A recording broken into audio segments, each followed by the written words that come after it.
People talk about a relationship like it's a destination. I want to be in a relationship and everything's going to be fine. Well, no, it's not quite like that. When I first started working as a hypnotherapist, I thought, I'm just fascinated by interesting people. I want to understand how they tick. When I wrote my first major self-help book, Change Your Life in 7 days, I thought I want to write the definitive book on relationships. Relationship is not something you can put in a wheelbarrow. It's a dynamic process of relating. People have a happy ever after kind of view, and that's my princess looks like that. And we'll never have any problems because once we're in the relationship, everything's fine. You're in for trouble.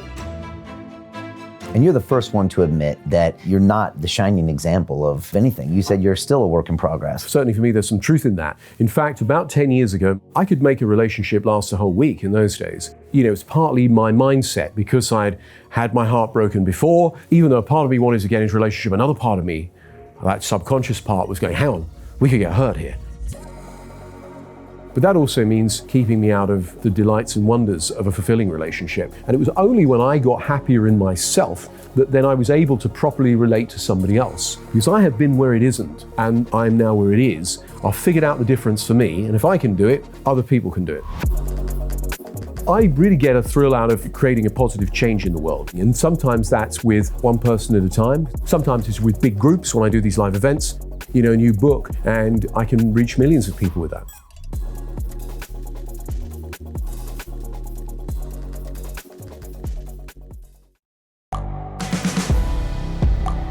The world is changing.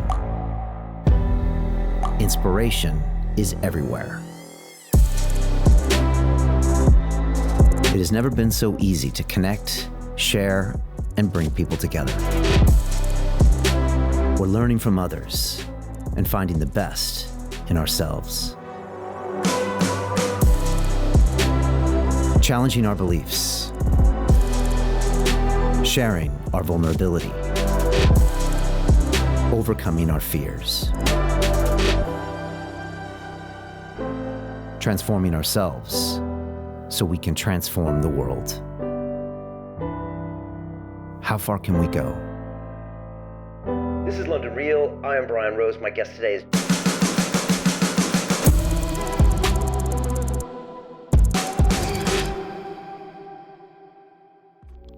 Paul McKenna is an absolute legend. This man has sold 7 million books with titles like I Can Make You Rich, I Can Make You Thin, I Can Make You Confident. In fact, I'll confess something to you. I used to listen to his audio tapes when I was in a taxi on my way into the city as a banker, and I'm just such a huge fan of Paul. He's always been out there pushing you, teaching you techniques like NLP and all these other things to do more in your life. And he's back for his second episode of London Real to talk about relationships and the 7 things that you can do to improve your relationships. And it's all about communication, expectations, and we even went through a technique called havening on the show. This is something that Justin Bieber does as well, and it's got to do with touching your arms like this and also doing certain visualization exercises, which you can do with me and Paul on the show. Again, I always love sitting down with Paul. He's got amazing energy, incredible stories. He's super frank. He's got a massive podcast as well,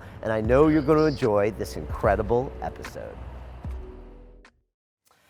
This is London Real. I am Brian Rose. My guest today is Paul McKenna, the British hypnotherapist, behavioral scientist, and best-selling author.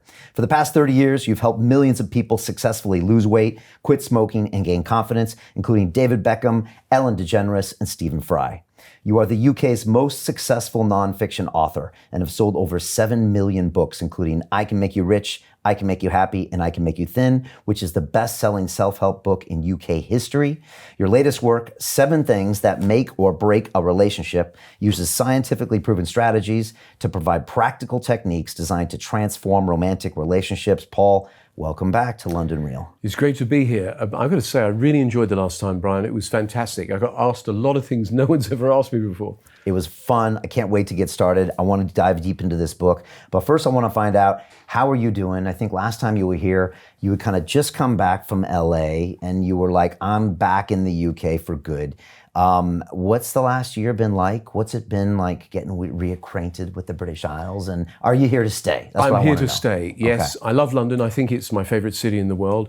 I love, say, New York. I love LA. I love, Milan. I love Barcelona. But I really love London. I suppose, I don't know if I mentioned this last time I was here. I was good friends with brilliant Hollywood producer, a guy called Robert Evans, who made Love Story, True Grit, The Godfather. Oh, wow. And Bob sadly passed away last year. And but I used to go over and hang out with him. And I remember one day he said to me, he had this great voice. He said, Henry Kissinger said to me, make 3 circles. The big one, that's your acquaintances. The smaller one, that's your friends. The real small one's your real friends. People will be there for you. You got to be there for them. And so I went away and did it. And I thought, oh, I've got more real friends than I realized. But the majority of them back here in Europe, particularly in the UK, but in France, Spain, Italy. So decided to move back, and we really liked it. So decided to stay. And I had a great time in Hollywood. I was there for 10 years. But I love being here. I love the British countryside. I like my friends. I can't say I love the weather. That's it. People say, do you ever miss being in LA? I went, just the weather. But my wife loves the seasons. I could do without them. I had enough of them growing up, Just give me the sunshine. Yeah, the last few months really reminds you that London is not always sunny, is it? All right, but you haven't been to LA just to get some sun or anything. You've stayed in Europe. Yeah, well, I've been and visited friends. Okay. And the nice thing is, because Los Angeles is an ontology, it's not just a location, so it's a state of mind, right? And, when I was there, I was staying with some friends, and I'd wake up in the morning and I thought, it's nice to wake up here different, because when I was living there, I'd wake up and I'd go, right, I got to call my agent, I got to do this, I got to write a book, I got to do a TV show. And that overachiever mindset was great for when I arrived, because that's the kind of guy I was. Yeah. That's not really who I am now.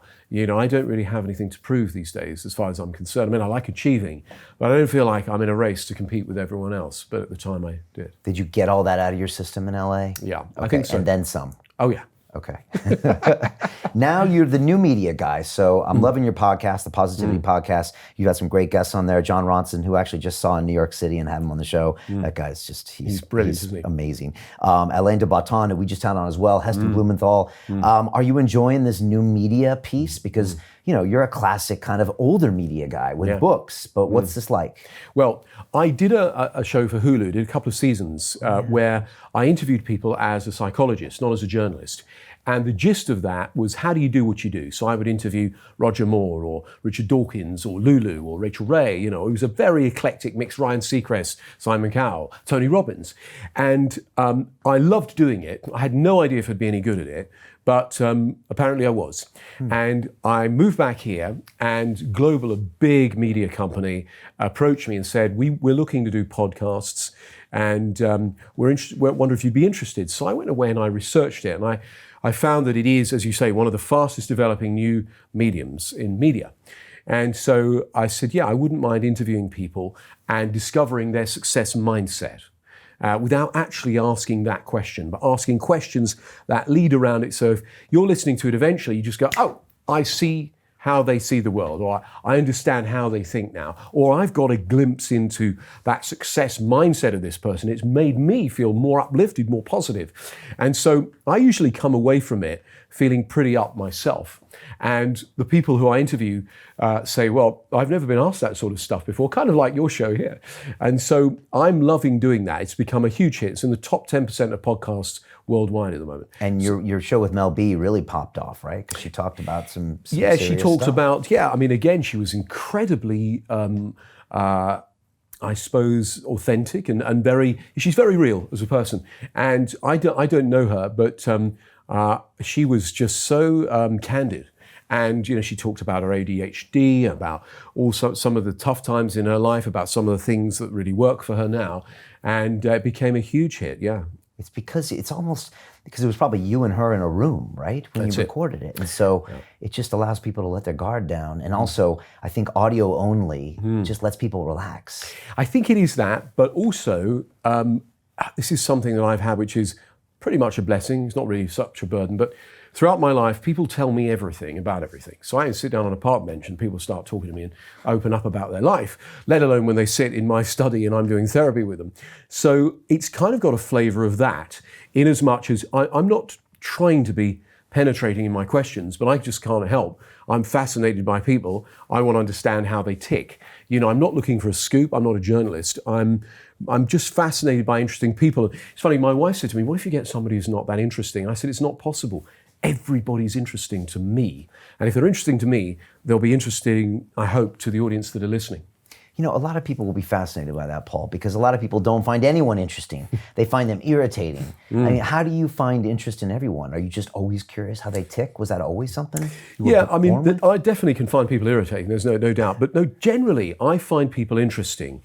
Even people that everybody else doesn't, or they find really irritating, I'll say, no, because I'm looking at them not just as a person, I'm looking at them structurally in terms of their thinking and their behavior, because I've spent decades in the trenches having to figure out two things.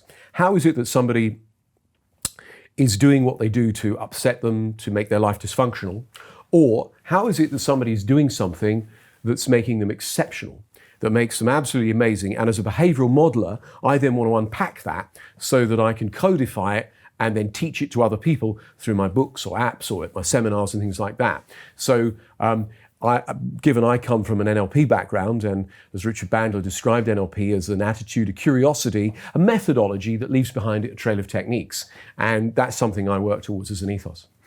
And I remember your mind programming CD, and I talked about this before, but Paul, I used to take a taxi from Notting Hill into the city every single morning, and I would strap my seatbelt on and listen to the 28 minutes and 31 seconds of the mind programming CD. And this is before I started meditating, because you couldn't find meditation back then. Yeah. And it was your way of there's so many techniques in there and so many things that you would have me do, whether it was visualizing the bad things in my life and making them small, and visualizing the great things in my life and seeing the future. And I mean, that stuff was really revolutionary.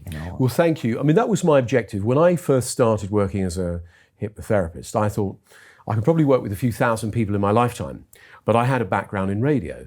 And so I thought, hey, why don't I record a trance and make it really good using all the technology of a modern, sound studio. So some messages go in the right brain, some in the left brain. So we do these audio splits, and I mark out certain suggestions, and so it becomes almost like a holographic experience. And I put it onto a cassette, as it was in those days, and I started advertising, and lo and behold, I was selling rather a lot of them. And then they became CDs, and now, of course, everyone wants an audio downloader. They want something on their phone that they can. So nowadays, people buy either one of my techniques or an app, or they get it with a book or something where they can just hit a button and I pop out and I make them feel better.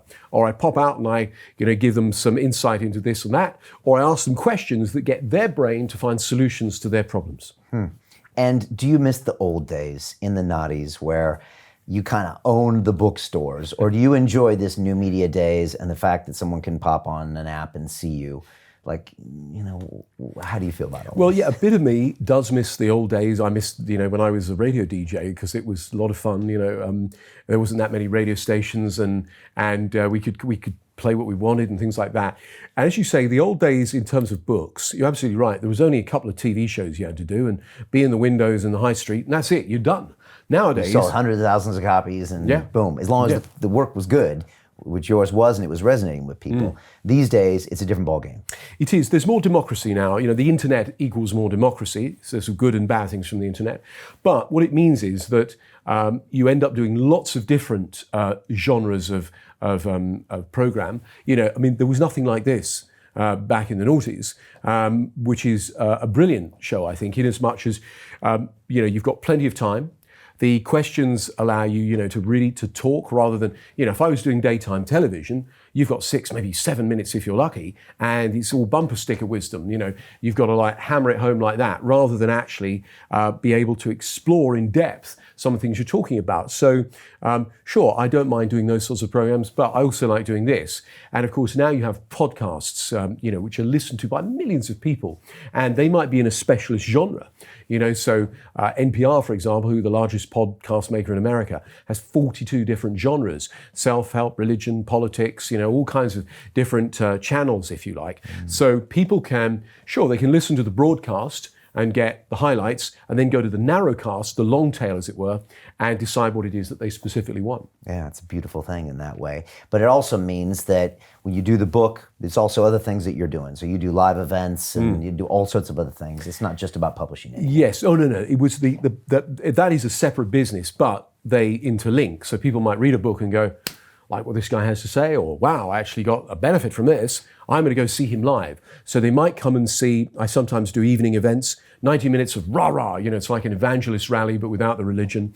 I walk out and I say, right, who here suffers from a trauma, it holds them back in life, they cannot get over it, a few hands go up, like to come and join me, step forth, I'll do something like this amazing new havening technique. 10 minutes, 15 minutes later, bam, they're cured. Then I turn and I do it to the entire audience. And so it's a bit like having a personal coaching session with me. There's just 500 other people present. And so that's the sort of live evening events I do. But then I also do, I teach hypnosis with Richard Bandler. We do a weekend of teaching people how to hypnotize other people and themselves, and then go do cool stuff with it.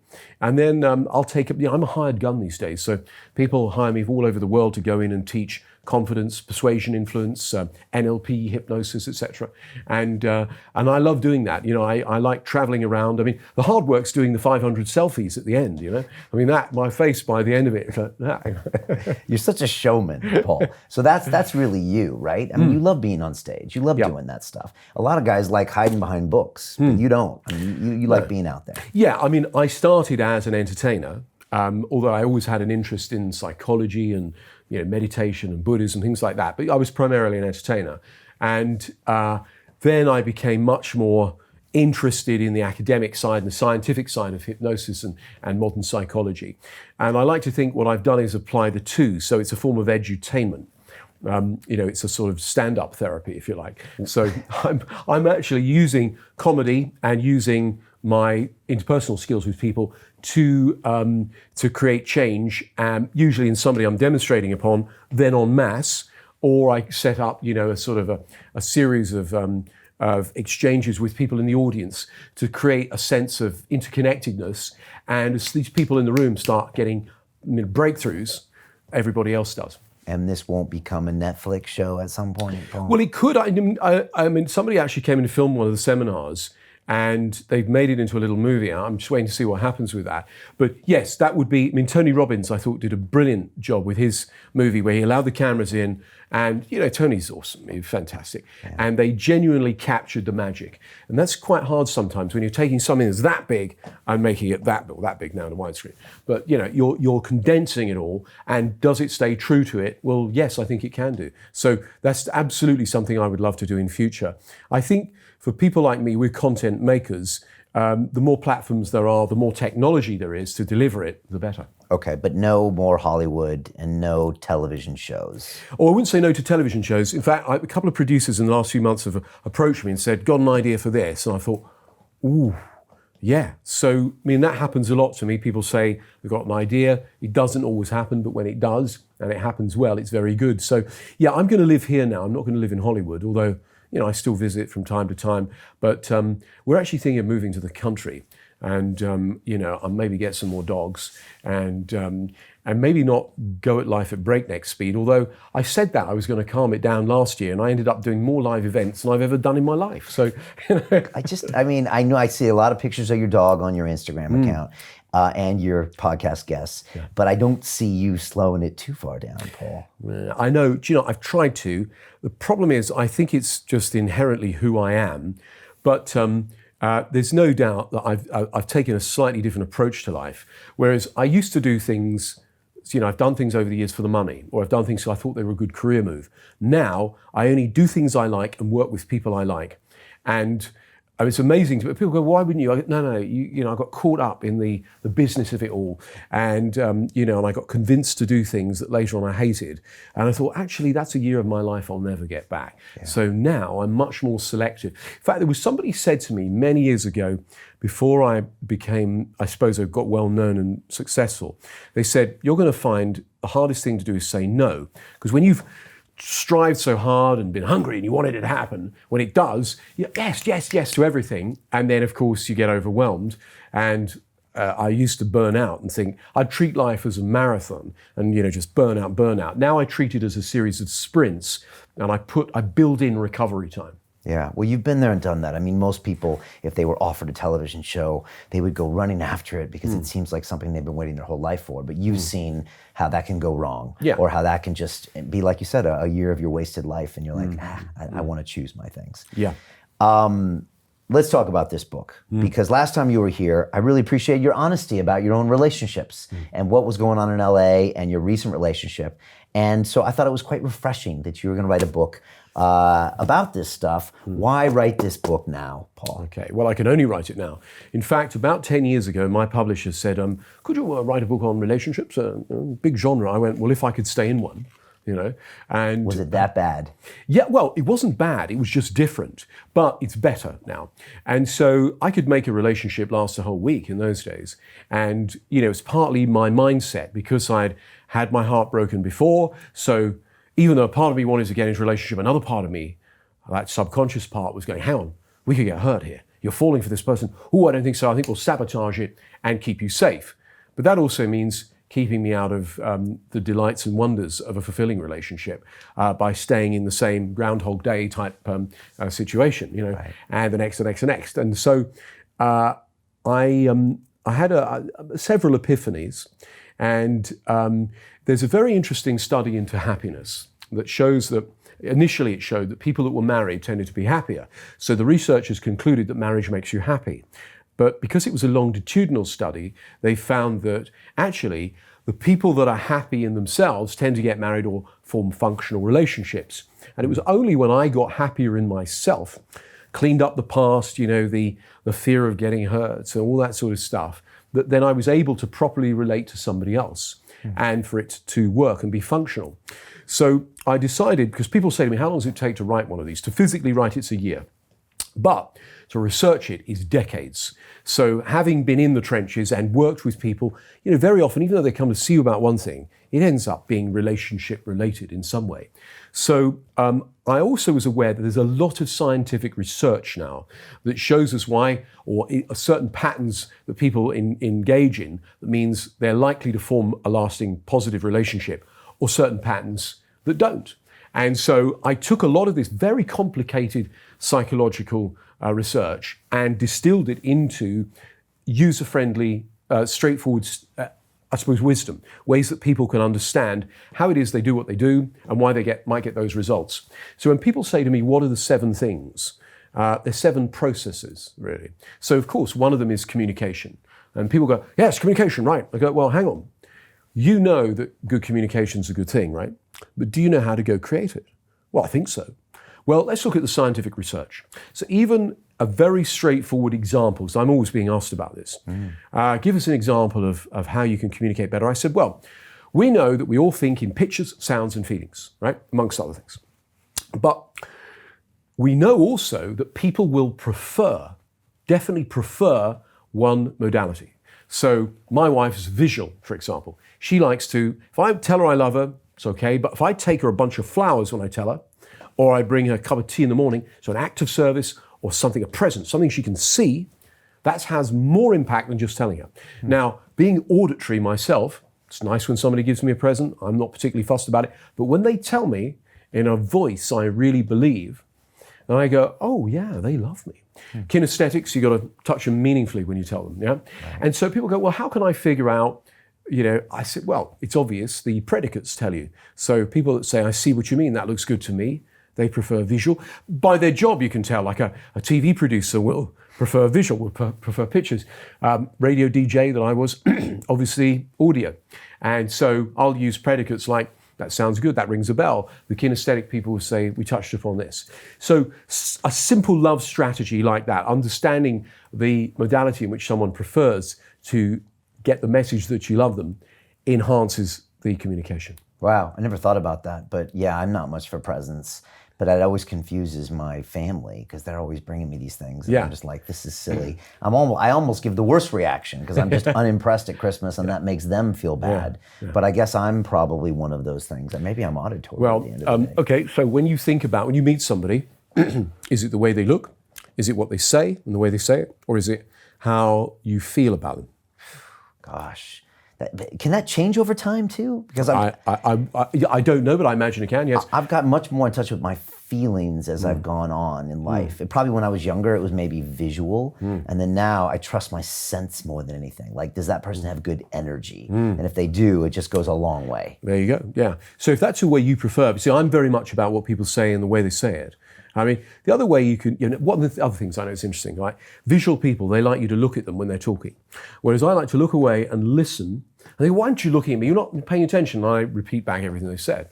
And so there are differences like that. I mean, the other way to do it is, if I say, think of a childhood memory, what comes to mind?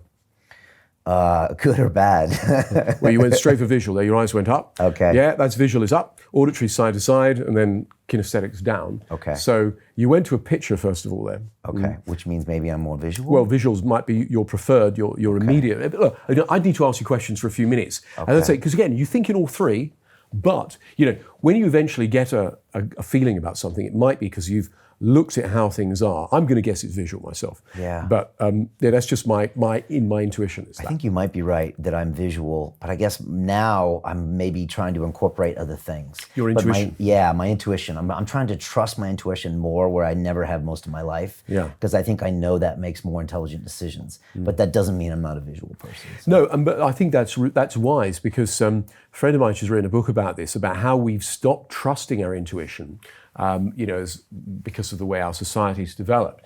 And it makes a lot of sense to me. And, I suppose as I get older, I trust that instinct a bit more than I used to, whereas I used to ask other people's opinions and almost make it like an equation. Go, okay, this is where, I mean, there's nothing wrong with upside downsiding. I mean, that's one of Richard Branson's things. He decides is the upside has got to be massively more than the downside before he'll go forward with a venture. Yeah, well, we're kind of taught that the brain is everything and logic is everything, and mathematics skews that more than anything, and this is a very scientific world, whereas 300 years ago it probably wasn't. And yet, you would probably ask people, those decisions they made logically, did they regret over time? And a lot of them would say yes, even if they are business decisions. So, well, we are a left-brain dominated, logic linear culture, and that's why artists are often seen as these, magical figures. They can just come up with stuff, whereas when we logically try and figure things out, it's not the same as when we arrive at something through the abstract or through our emotions. Right. And basically, if you really should be using both, right? Both sides of the brain, the left and the right. All great geniuses will be left and right brain. Leonardo would be a mathematician, a scientist, and yet a painter. And so he's ticking all the boxes. So communication, we talked about that right away. That's one of the 7 pieces. And again, know what you are and your partner is and try to have this conversation. Yeah, I mean, there's loads of ways to communicate. For example, even the way you disagree is interesting. I mean, I used to just argue with somebody till they give up. And my wife does a great thing. She goes, let's agree to disagree. I can do that.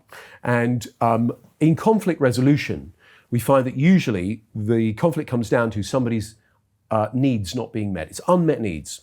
And the way this can happen in a communication is something like this. Somebody says, one person says to the other, should we go on holiday this year? And the other person says, well, I don't want to go abroad. And they go, oh, why are you always so negative? So they jump from a request to have a vacation and straight to a personal criticism, and also the language of permanence. Why are you always so negative? Right. So the first person says, their need is a vacation. The others is, their need is not to travel too much. That could be negotiated, but as soon as you go to the level of personal criticism, bam, it's into an argument. Yeah? Right. And that is a very common phenomenon that I see, and again, comes up in the research. Yeah. Yes, I mean, John Gottman, who's done he can sit in front of a couple and within a few minutes tell them whether they're going to stay together or not. And it comes down to years of having studied the communication, not just what they're saying, but the nuances in the tone of it. And as soon as a couple's got to contempt, it's over. Finish, yeah? And so you don't want to get there, but the route to that is things like continual personal criticism, rather than actually just stating what your needs are. I mean, you could actually just say to the other person, what do you need from me, And this doesn't have to be in a romantic communication. It can be in all relationships. You know, one of the things I've noticed since I wrote this book and began using this system myself is I've had a lot of spontaneous attacks of reasonableness. You know, in the past where people say, "I do this," and I go, "Hey, we're doing it my way."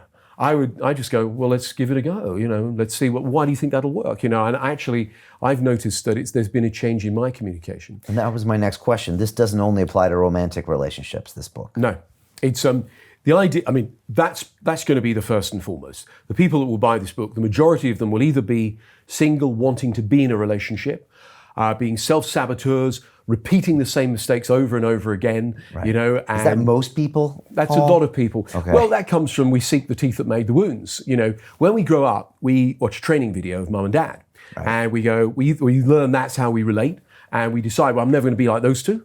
Or we're exactly like those two. Or we're like one of them, we go, I've had enough of dating this person, I'm going to date somebody different, and then we become the polar opposite. So this is how people end up repeating the same things over and over again, or they have inside themselves, they don't think of themselves as worthy of love, or they think they're not a great person, or their self-esteem is low, so they find people to go confirm it. They go find bad boys, or people are abusers or whatever. And so part of it is fixing you on the inside, because as we mentioned earlier, when you're happy, the world's a better place, you're more likely to find a functional relationship. It's amazing that anyone gets together ever, or there's any positive relationships. I mean, it sounds like just a big messy sewer out there, Paul. Well, you could look at it like that, or you could take another view, which is, because people have said, isn't this all a bit mechanical? I go, no. This is stacking the cards in your favor, right? But love is still mysterious and amazing. You can't put it under a microscope, yet we know it exists. And I'd say it's one of the most powerful forces in the universe. I worked with somebody this morning, and him and his partner clearly love each other. They argue about this and this because some certain unmet needs, which was pretty easy to spot. And so once that's cleared up, oh yeah, of course, I'm coming from a place of insecurity, so I'm being needy. And then they don't like me being needy, so then they reject me. And then this self-fulfilling prophecy comes about of, I've been rejected again, yeah? Instead of coming from a place of security, which is, by the way, it's not easy for people to go fix this themselves. And insight sometimes is enough, sometimes it isn't. That's why this book comes with a trance. It comes with audio and video. And so, as I mentioned earlier, Brian, people want me to pop out and do it to them. So with something like a self-saboteur, I do a simple parts negotiation. I say, there's a part of you that wants to be in a relationship. There's another part that is terrified that as soon as you fall for someone else, you'll lose control, you'll get hurt. And so they sabotage it to stop the pain early on. Now, both of them have got a positive intent. They're doing what they think is best for you. Get them together and get them to work for you. And when they do that, you can find, if you think, oh, this person is taking advantage of me, you can withdraw. But if not, you go with it. So you surf through life with that in mind. And having that outside help is really important, because it's very hard to figure this stuff out between two people in a relationship, because you don't know what you're doing and you're in it, so you can't be objective about your own behavior. That's right. When you're inside it. And then you have a man and a woman too. A lot of times, not always, but then it's completely different. Who think differently. Mars and Venus as well. So it's important to have something to, like a book, a trance, something to separate you from the situation. Well, also, you are the expert on you. So what I don't want to do is install my model of happiness in other people. I want to elicit from you what it is that you want. Because ultimately, you're going to be with somebody who you share values with. So I've heard it said that opposites attract. But that may seem like it is true on the surface. You might have a husband who's outgoing, man of the house, strong, wife who's more of an observer, quiet, but supportive. Now, even though their styles are different, at the level of values, they might have the same idea about the husband's role, the wife's role, and they might value that. So that's really, I think that's where you're going to connect with people who you've got shared values with, who you communicate with in a way that creates rapport. When you're in a good place, and you know that you're going to disagree, but if you disagree in a way that allows the integrity of the relationship to stay stable, then it's going to work, particularly if you've got a shared vision of the future, because that's very important. I used to be a relentless goal setter, and I moved over to values. So, my values being love, health, happiness, creativity. If I can tick the box every day that I'm living those values, then my life's worthwhile. But also, in a future now, I have like a direction. So I believe it's important to have a direction, because if you set off in a boat without a rudder, you could end up anywhere. And so have a direction. So if I look into my future, I see a lot of good things. Some of those are things I know are going to happen. I know I'm going to be on vacation in a few weeks. I know I'm going to be in the summertime seeing some friends. I know that Christmas I'll be with my family, et cetera, et cetera. But in the meantime, I've got loads of work events and things. But I see me in my future, and this is real important. So a lot of people look in their future and they see themselves, earning loads of money, but all they do is they see a big house, a car, and a boat, but they don't see themselves looking healthy and happy. They don't see what they could do is burn out trying to get that. So I make sure I'm in the future, in my pictures in my head, looking good, happy, smiling, enjoying life, that sort of stuff. Whereas in the past, it was very much about the status stuff. I shall have another Bentley here, that sort of thing. Right, and you avoid that now because that didn't get you where you wanted to be. Well, no, I wouldn't say what I would say is I don't. I don't avoid it, because I do like nice things, particularly toys. But I don't make my life about status symbols. I make it much more about the love and happiness I share with those people I like, and also I really get a thrill out of creating a positive change in the world. That's my thing, and sometimes that's with one person at a time, because I still work with people one-to-one. Sometimes it's with big groups when I do these live events. And then sometimes it's, some mass thing that I do online, or, a new book, and I can reach millions of people with that. I had my wife come into the office a few months ago, and on a Sunday, and I pulled out a big whiteboard, and I wrote down 2020, 2030, 2040, 2050, 2060, 2070. And this was the future. And I pointed all those things. I said, 2070, I said, and we're dead. And of course she starts crying, and I was like, okay, that wasn't what I was trying to do. But we ended up talking about like what we wanted on each decade, like where the kid's gonna be, and what do we want to do with our lives, and what do we want. And it was a great point where we actually kind of got on the same page about the future. And it was a really powerful thing to do. And I think you talk about that as well, about making sure you have that vision. That's an important thing for relationships working. Well, right? it is. There's a friend of mine, he's brilliant man, General Sir Graham Lamb, was the director of Special Forces. Field General's the smartest soldier in the world, right? And he said to me, Paul, there's only two big decisions in life. Who you going to partner with, and who you're going to be in a relationship, and how you're going to die. And the rest is noise. And I wait, back up, right? That's is big. And of course, who you partner with, who you marry or is your partner, it's that they're going to be 50% shareholders in the decisions and the direction of life. So, it's good that you get along and it works. So that's got to be a foundation for it. And not just they're pretty or something like it used to be for me. Right. And how you're going to die determines when, where, etc. So for me, it's of old age and, in a nice place, yeah? After a career you're proud of, with right. people, surrounded by people you love. There you go, yeah. Whereas before, I was thinking, yes, I will achieve, but I wasn't taking into consideration what it would take to continue to do that. You'd be alone in a mansion in Hollywood. There you go. Is how you would die. Yeah, exactly. That's right. I'd be alone in a mansion in Hollywood. Yeah, it was kind of like it's like I've seen. It was in one of it was a movie in the 70s. David Essex, and he's there in this great grand, castle. I think it is, all on his own.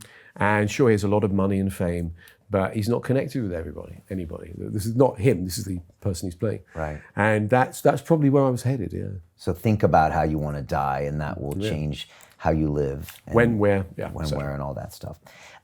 Speaking of you and your relationships, you called yourself a commitment phobe in the past. Yep. And your current wife, right? You said by mental spreadsheets. Well, I need to put this straight, because whilst there's some truth in it, what actually happened was, my friend Michael Neal, who's a brilliant life coach, he said to me, I noticed you date a lot of hot women, right? I said, yeah. He goes, but you don't like them, right? I went, what's that got to do with it? They're hot. He went, no, stupid thinking, stupid. He said, how did he know you didn't like them? Because it was obvious. Or you were complaining about I said them? I don't like them. Yeah, I was complaining, but they did, because it didn't last long, And of course, I was being a victim, not an owner. Because I would go, like if you ask me about business, I go, yeah, this happened, and some you win, some you lose. I'd be responsible. But around relationships, I go, God, I keep dating these psychopaths, and not realizing the common denominator was me, right? So what I did was, when he said, you don't like them, yeah, but that's stupid. I said, well, tell me, what advice have you got?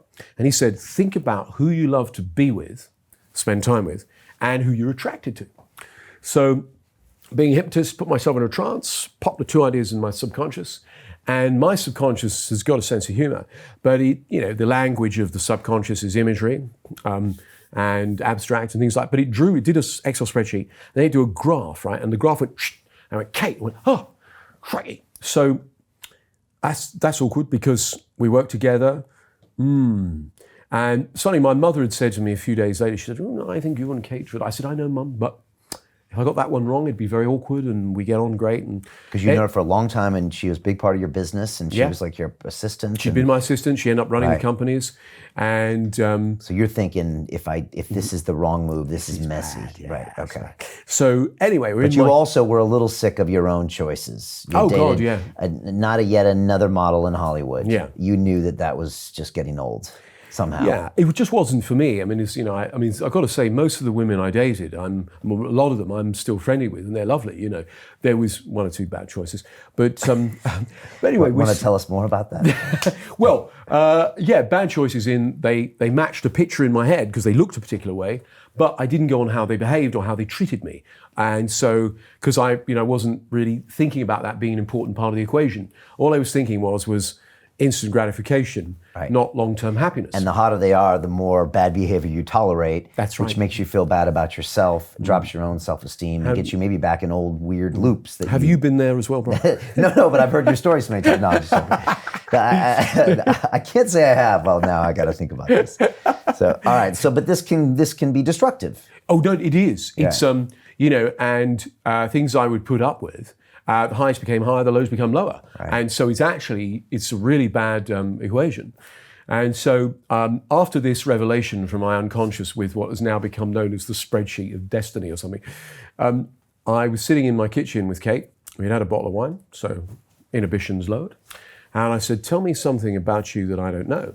And she said, I love you. I went, oh, goosebumps, wow. Did you know that was going to happen? No. Were you doing some projecting NLP stuff on her? No, I hadn't but done the anything. Bottle of wine was there. That helped us, yeah. Okay. And it was, it was quite. I mean, so after that, we then thought to ourselves. Then you told her.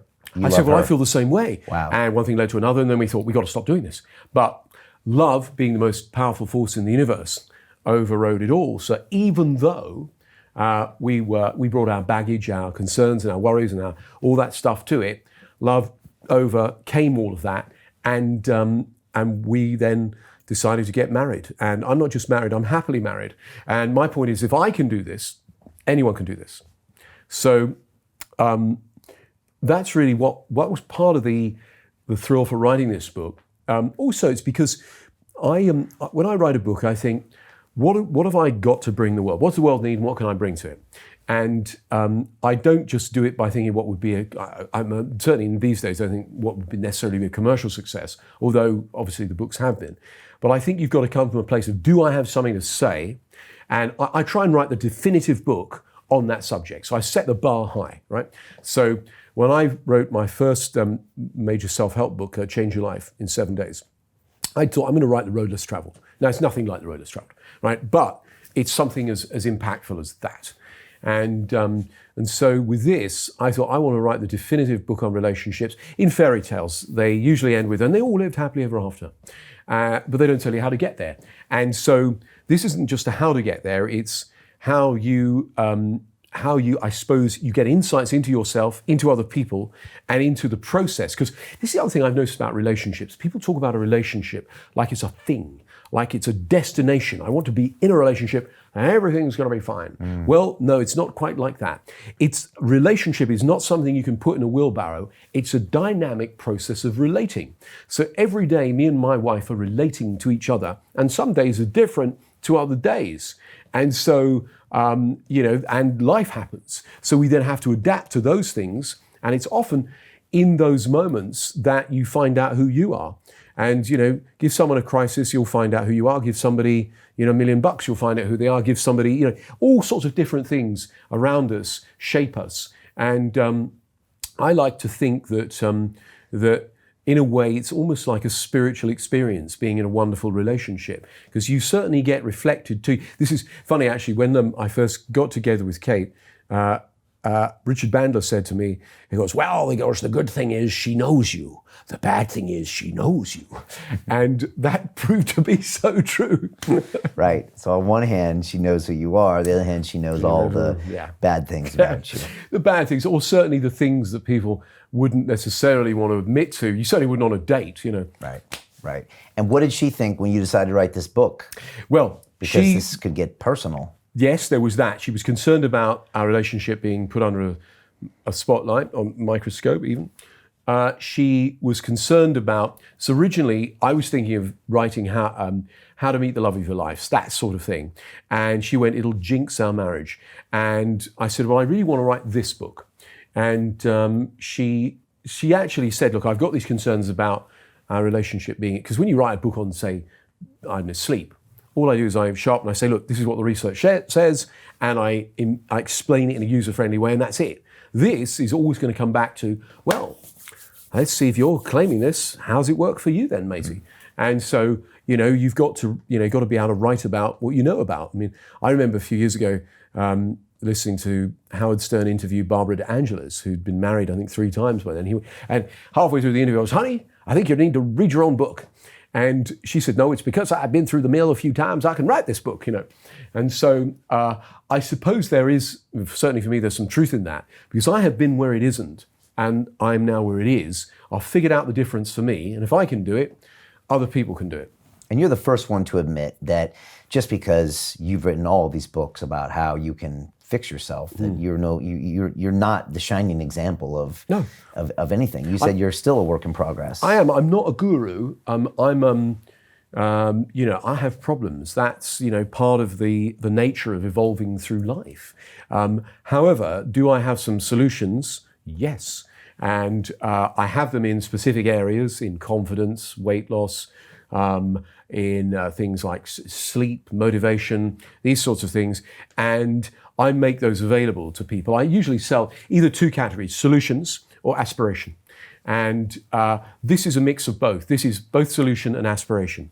And also, in the same way that somebody like Malcolm Gladwell, who's a brilliant psychology sort of social science writer, his are not really focused on solutions. They're more about insights into the way that we are and society is. I'm much more pragmatic. I'm saying, look, this is how I think people operate generally. And this is, if you do this and this, you'll get this kind of result. And we know from the research, most people, most of the time, do from my books and apps. Yeah. To continue watching the rest of the episode for free, visit our website, londonreal.tv, or click the link in the description below.